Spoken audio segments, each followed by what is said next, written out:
Good morning. Today is section 1, verses 1 through 6.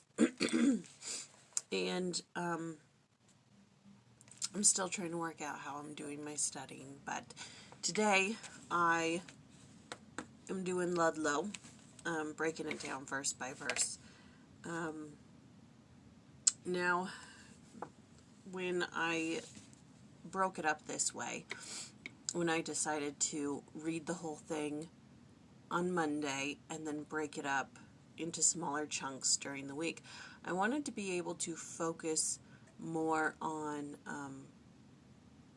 what was being said in those verses, and if anything had stuck out to me in those verses. And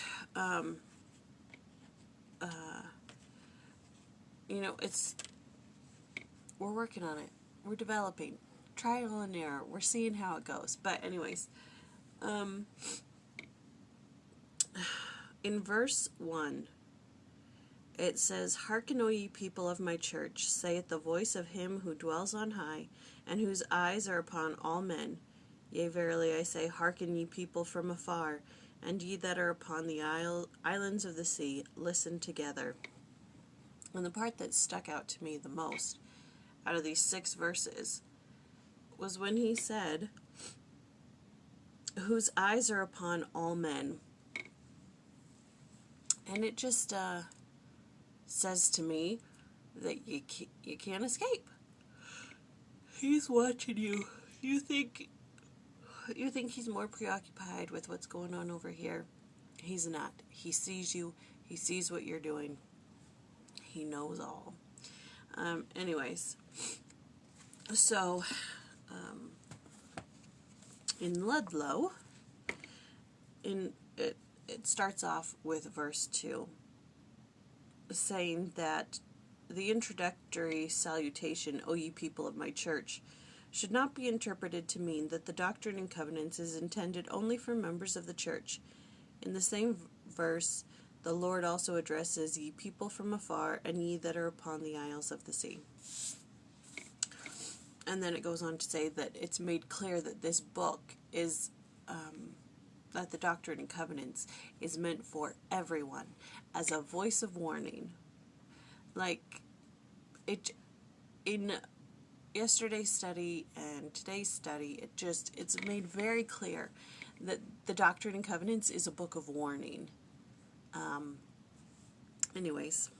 It gives a quote by Joseph Fielding Smith saying, "It seems a strange thing that many good brethren in the church seem to think that the Lord never intended that the Book of Mormon, and more especially the Doctrine and Covenants, should go forth to the world.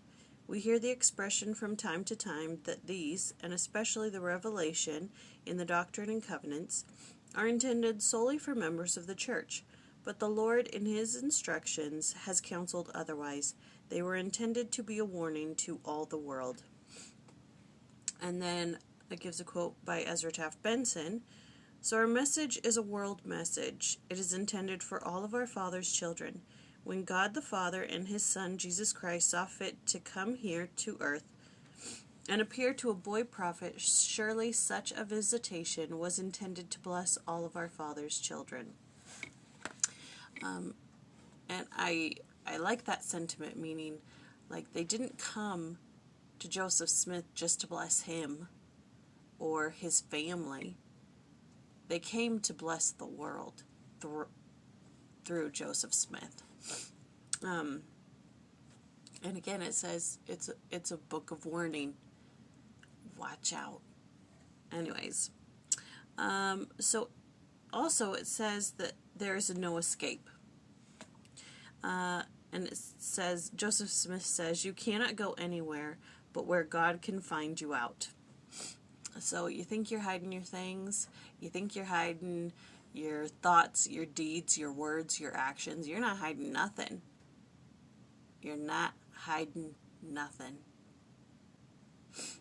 And then in verse 3, it says that the rebellious... I liked this part also in the reading.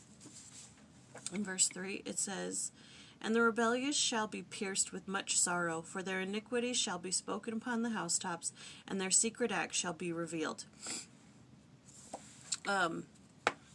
This gives me a little bit of comfort in knowing that those who are doing secret combinations, who are trying to work in the background and hide their iniquities, they're not doing a good job, because they will be found out and their deeds will be shouted from the rooftops.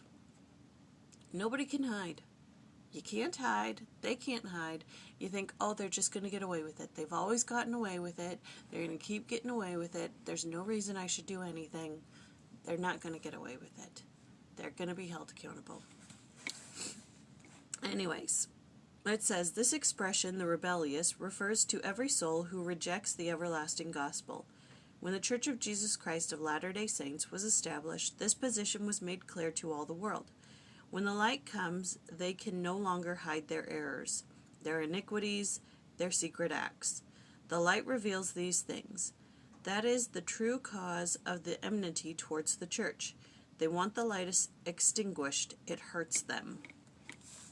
I thought that was also interesting, that those who fight against the church, or those who fight against freedom and equality and justice, they want those things extinguished because it hurts them.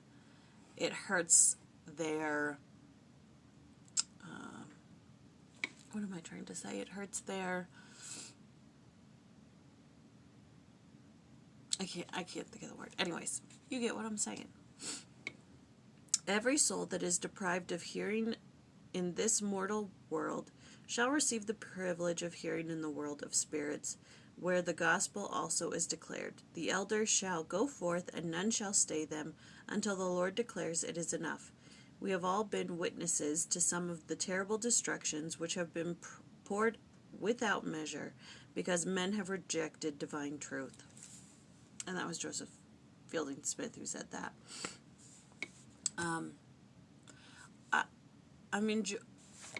I enjoyed today's reading. It goes on to give reasons for publication of the Doctrine and Covenants, and we're going to go on for that. But I'm enjoying this reading because it's making me take a look at the Doctrine and Covenants as a way that I never have before. Before, it's just a book of gathered revelations, to some people who were early members of the church and this, that, and the other.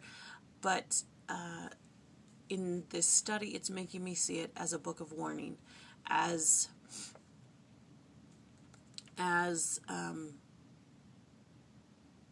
preparation for the second coming. We keep joking that it's very close, that it's coming. As Dad used to say, if the second coming isn't soon, he's going to have to apologize to Sodom and Gomorrah because the world's so bad. Anyways, but it feels like it's close. It's coming, and with this past year, it feels like it's very close. So with the Doctrine and Covenants and reading it and taking it verse by verse, it really feels like it's coming soon. But anyways, and then it just talks about how in verse 6 it says that this is the preface to the Book of Commandments, and we talked about that yesterday. So that is all I have. That is Doctrine and Covenants, section 1, verses 1 through 6. All right, and then tomorrow is 7 through 12. So I'll see you tomorrow.